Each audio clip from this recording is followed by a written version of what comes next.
I think Honkai Star Rail has their big three, and I do 100% believe so, just because right now, looking at what we see in all the characters that have been released ever since the release of the game up until 1.6, leading even into 2.0, I don't think there's ever going to be another set of characters at the current moment in a very, very long time that are going to surpass these three in how rule bending, how meta defining these characters are, and absolutely how much magnitude they give in value from having them on your account. We're going to be talking about all three of these characters in specific. We're also going to be detailing why these characters are so freaking strong. And before we get into all that, make sure to leave a sub and a like if you are enjoying the content. We are super close to 20k. It'd be super cool if we hit it before today ends. And also, one word from our sponsor. Do you want to stay free to play and have an account like mine? Have a pay to play experience but without spending a dime? Then you should look into the Discord server Leeway Harbor, where they do a multitude of giveaways and even give out free Discord Nitro monthly passes and even more just for chatting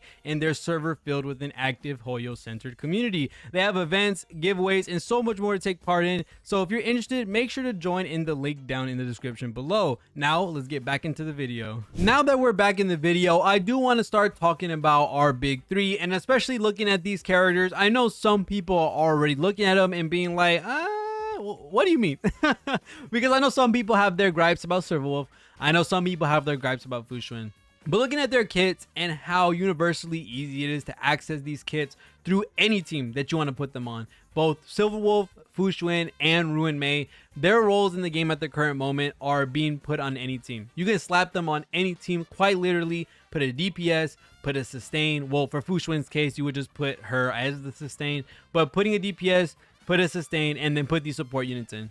Anytime that you put the support units in, whether it be Silverwolf, Ruan Mei, or having the sustain as Fu Xuan, you're just automatically going to get benefits beyond what this game is supposed to be giving you, because these characters are quite literally breaking the game's mechanics as they are as the foundation of Honkai Star Rail. So looking at one of the characters that definitely takes away one of these mechanics and throws it out the freaking window, it is Silverwolf. I know a lot of people talk about Silverwolf and say, why don't I just match these DPSs to the element?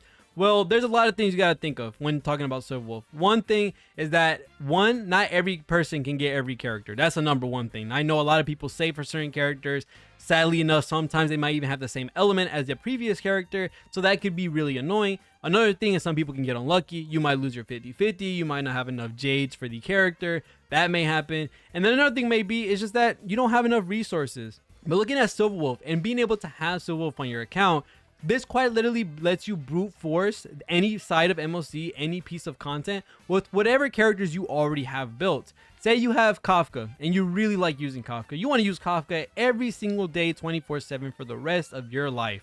Guess who's going to be able to implant that weakness for you if they don't have lightning? That is Silverwolf. You can make your team a certain way to guarantee that you're always going to have lightning weakness on that enemy, and Kafka will always be usable.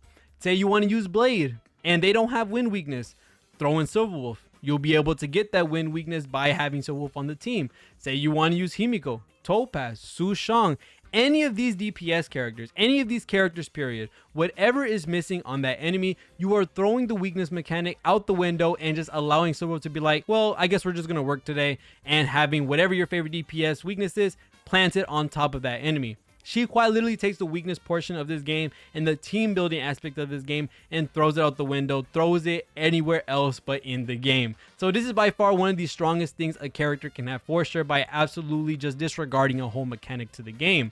Now, looking at what she gives in her kit, she gives a massive 45% defense shred onto the enemy with an insane amount of scaling. So yes, she can do the damage while also debuffing the enemy. And while she's debuffing the enemy, her skill, as we said with the implant, can give them like 50,000 debuffs, whether it be attack down, defense down, speed down. There's a lot of really crazy small substats that you can take down and make them either whittle down with what they can't do, make them hit less, make them take more damage, or make them take a little bit longer to get their turn. There's overall a lot of aspects in Silverwolf's kit that just allow you to do so many things. And with the weakness implant being 2 turns, you get that 1 turn of basic. So you get your skill point back. And not only that, Silverwolf is a character that with her basic actually gives a debuff to the enemy. So now you have a basic that does something as well. So being able to see that Silverwolf is able to just disregard a mechanic to the game, seeing that she can make your DPSs work whenever they want, this is a really strong thing. And even seeing that she's getting buffed very soon with Dr. Ratio's release, as you may know, as we had a video talking about him in this trial, he really loves debuffs. And as many debuffs as you can possibly put on a character makes him do more damage, gives him a higher chance to do a follow-up attack. So Silverwolf, already being a timeless unit and bending the rules of the game, is also getting buffed with another character's release in the future, being Dr. Ratio, wanting those debuffs. Getting that 6 to 5 debuffs that you want an enemy to get the full amount of his talents in his kit up to the max that it can be. Silverwolf can probably do that in one ultimate or one skill because she applies so many freaking debuffs at the same time. And even looking at certain light cones, you could even put even more onto Silverwolf's skill in her ultimate. So she's already getting buffed. She already is a timeless unit. She lets you brute force whatever freaking team that you want. This is beyond of what the game is supposed to be giving us, and this is way beyond what a debuffer should be doing, because you don't see any other debuffer at the current moment doing what she does. Now, there are some type of arguments that people are saying that Silverwolf is single target versus AoE.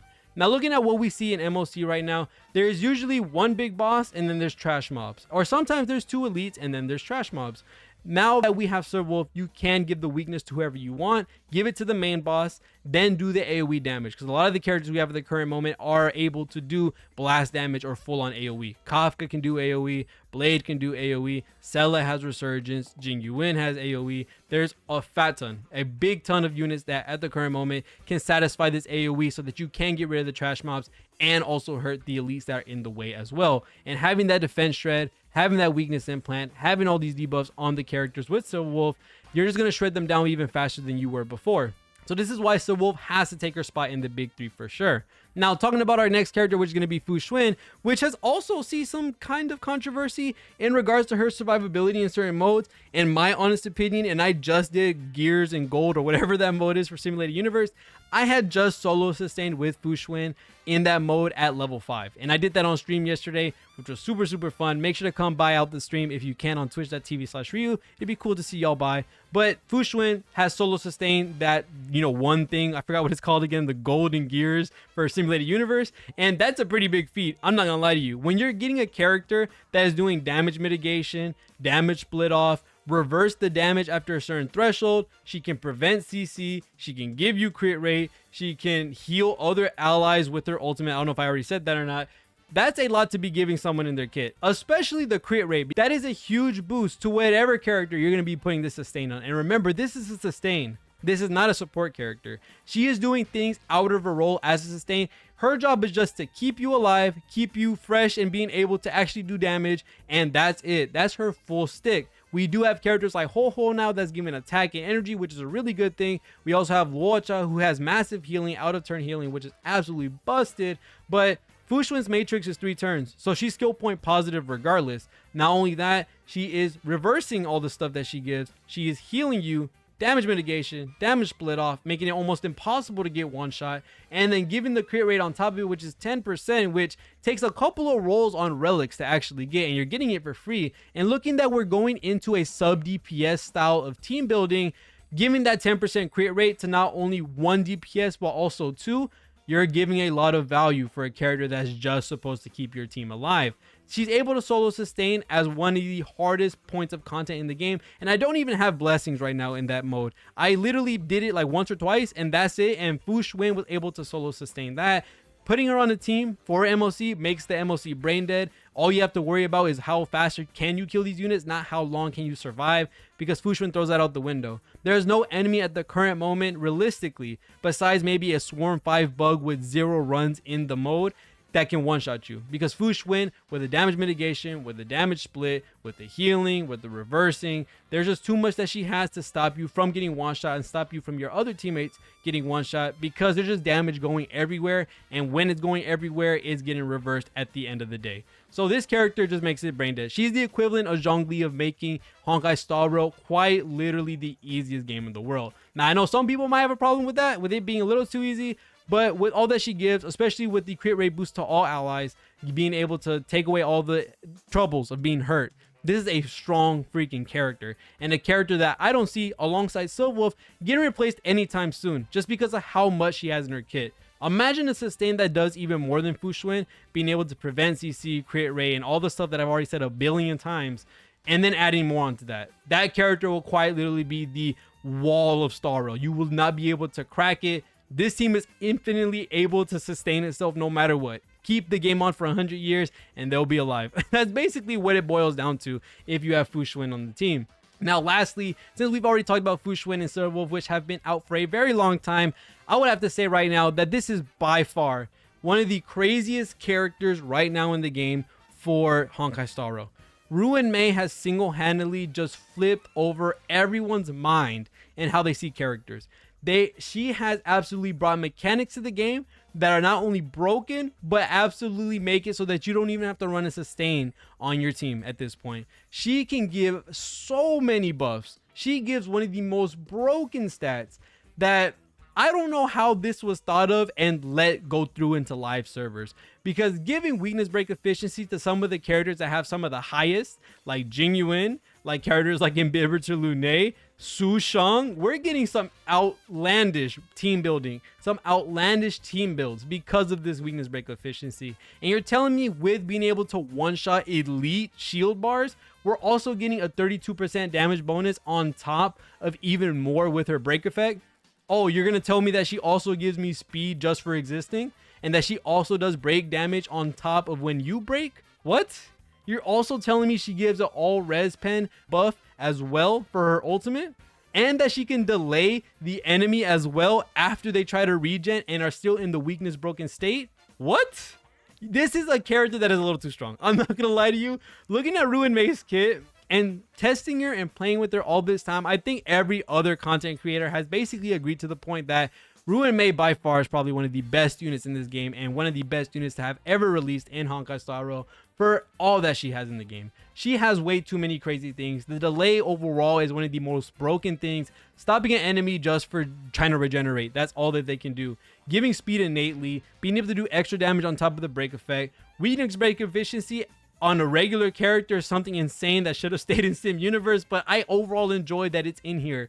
Because now I love characters like Jingyuan. I love characters like Topaz and Numbi. She absolutely allowed for the sub DPS meta to come in and stay in the same realm as Hyper Carry. She is giving this buff to everyone. So now that you see that these characters who are overall buffing the whole team, something like Fu Xuan was doing with the crit rate that we give to the whole team, you're seeing that now we're getting a lot of value from these AoE buffers, and for the fact that she's giving stats like speed just for existing, weakness break efficiency, a damage boost to all allies. You're not put to one. Bronya can only give it to one character. That advanced forward is only for one character. So for teams like Topaz and Numbi and Jingyuan, well, now Topaz and Numbi and Jingyuan can do all the stuff that they wanted to do and can both benefit from the boost without having to solo out one or the other with Bronya. Bronya is still an amazing character. Don't get me wrong. She's still an S+ tier character, 1000% for sure.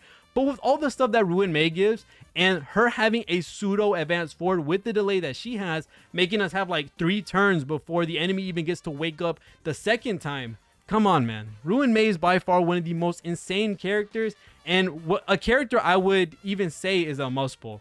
She is an insane character, and all that she gives, she's going to work for every character in the game. She's good in hyper carry comps with something like Jingliu, Pella, Ruan Mei, and then the sustain. You have insta freeze no matter what across the board because you're doing so much ice damage to the point where these characters are either dying or they're being frozen forever because they will be taken out of their shield as soon as they get up because of the weakness break efficiency.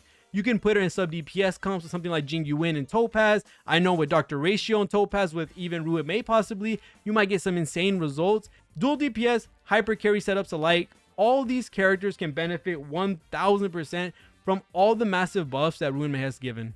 I am super excited to say that this character has blown my mind with changing the overall thought process of so many players in this game, bringing break effect into the discussion, bringing all types of different characters back into the light, characters like Su Shang, characters like Jingyuan, characters that have been negatively looked at, especially Jingyuan, and even I can say that I am a person that even thought of this as well, that boom, he's by far one of my favorite characters now. Like, it's insane to think about that, and I'm very happy that that's doing so. She has quite literally changed the minds of so many players and changed the way a lot of people think. I think these characters for sure not only save you a lot of resources and investment in regards to building out multitude of different characters, because this character Silverwolf can really save you a lot of time and a lot of jades than going for a bunch of different supports. Just plop her in a team, and that's one slot of your team that is forever going to stay there. Get Ruan Mei, she will always be on one side of MOC, no matter what. It will always be there. If you don't have Bronya, there you go. Ruan Mei is right there. Ruan Mei is going to make sure everyone gets weakness break efficiency, that she can carry a hyper carry team, that she can carry a sub DPS team, that she's giving stats just for existing, that she's doing off-field damage for other teammates doing damage. And then Fu Xuan as well. Plop her on any team. She does not have a confined restriction on who she works with. She has all the stats that she will give to everyone and stop people from getting singled out. Because guess what? We're not getting singled out. We're sharing the damage. And also, I'm throwing away part of your damage. There's just an insane amount of things that you can do with these three characters, and an insane amount of jades, a insane amount of resources that you can save that you don't have to spend on other characters, because these characters fulfill a multitude of different roles for an infinite amount of teams that you will get in the future.